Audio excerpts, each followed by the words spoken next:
Hello, welcome back to BuilderAll U, and in this episode we're going to talk about interruption versus permission marketing. There are a lot of ways that you can market. There's not one way, and what I'm saying is just I'm doing my way, and there's a lot of people that are doing it differently. But what is good marketing?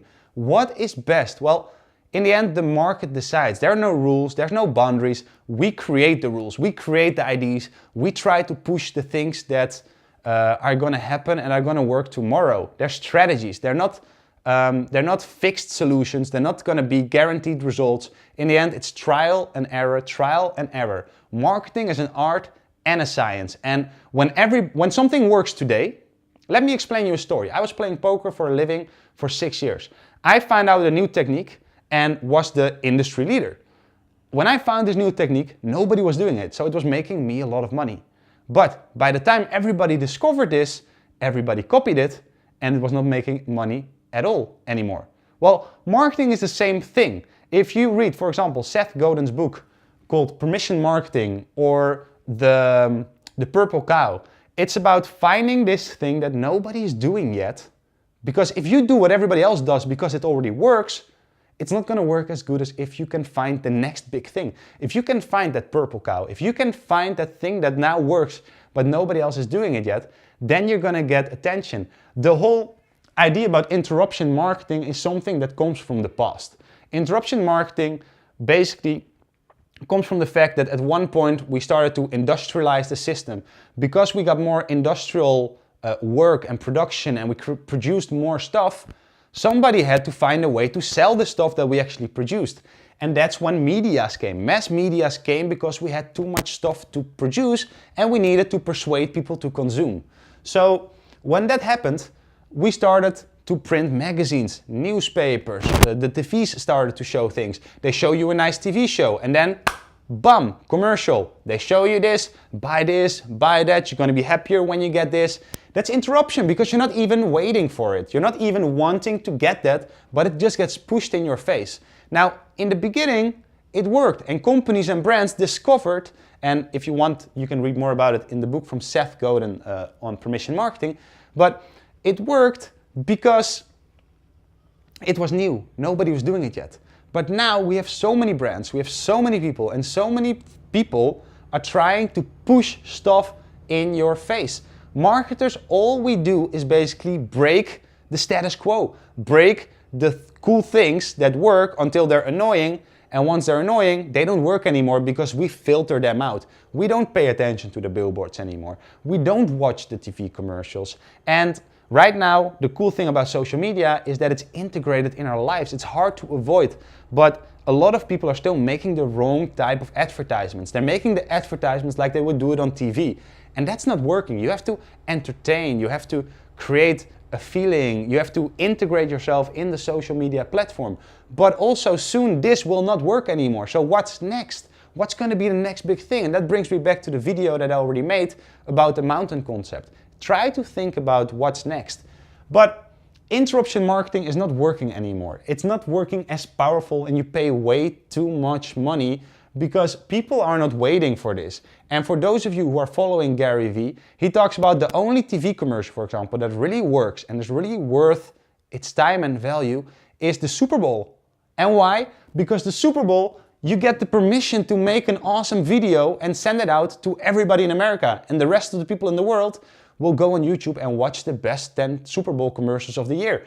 People want to see it because there's a desire to see it. So if you as a brand want to position yourself in a space where people want to see you and you have the money, go advertise in the Super Bowl because this will bring you value.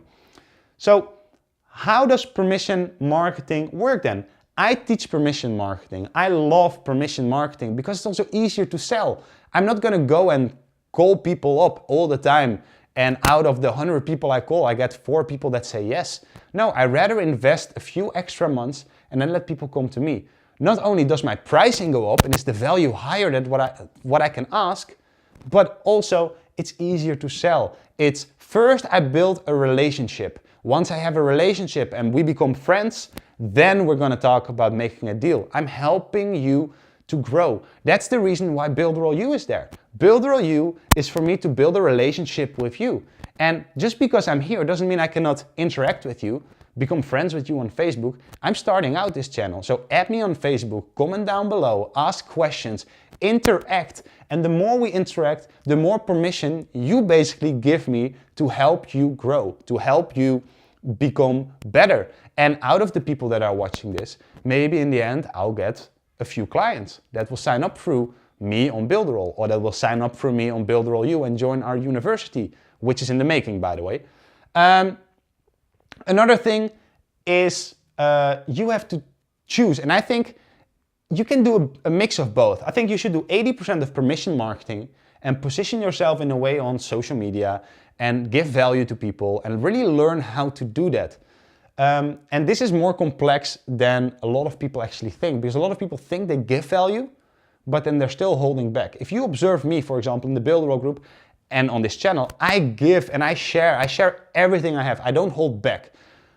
The moment people start paying me, the only difference between me receiving money and me doing stuff for free is that our level of intimacy gets closer.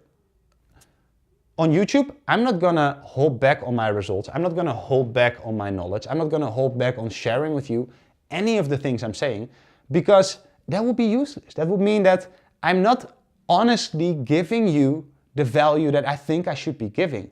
I'm telling you, give all your knowledge away. We're not living in an age anymore where knowledge is important. We're living in an age where intimacy, relationship, communication skills, these things are way more important than information, because if I want to know anything of the things that I'm saying right now, you could Google it, you could YouTube it, you could ask people in Facebook groups, you can find all the answers. So the fact that you are willing to watch this video and give me your attention and your time, that's valuable. That's something that you give me the permission to entertain you or educate you on the subject that I strongly believe in will help you grow your business. So what I do and what my advice is to you is use about 20% of your effort in interruption marketing, but not by selling your product, but by making people aware of you. What I did when I started out the Vegan Entrepreneur, my community for creating a better world, for helping entrepreneurs with green, sustainable solutions to become entrepreneurs or to help people become entrepreneurs. I started out by advertising content that was valuable to them. It was not about a sale. It was not about me making money off them or getting one-on-one coaching with them. It was purely for me to spread the awareness around who I am, what I'm doing, and how I can help them, and them wanting to come to my community. And right now we're over 500 people in the Facebook group, and 500 people may not sound like a lot, but if there are 500 highly targeted people that actually value the things you have to say and interact, that's a lot. Try to fill a room with 500 people. So it's not about the numbers. Don't focus on the numbers. Focus about the depth of quality you can have with your community. It's about building friends. It's about building relationship and making them believe that it's worthwhile their attention to spend their time in your community or listening to your YouTube channel or watching your Instagram feed. That's how I would interrupt. And then the rest is permission marketing, is giving value, giving until they want more from you. And now, of course, every now and then you have to ask, but 90% of it is giving and 10% of it is asking. Thank you for watching this video today. I hope you learned something. If you have any questions or comments, just leave them down below. Add me on Facebook, contact me in the BuilderAll group, and I'll look forward to speaking to you there.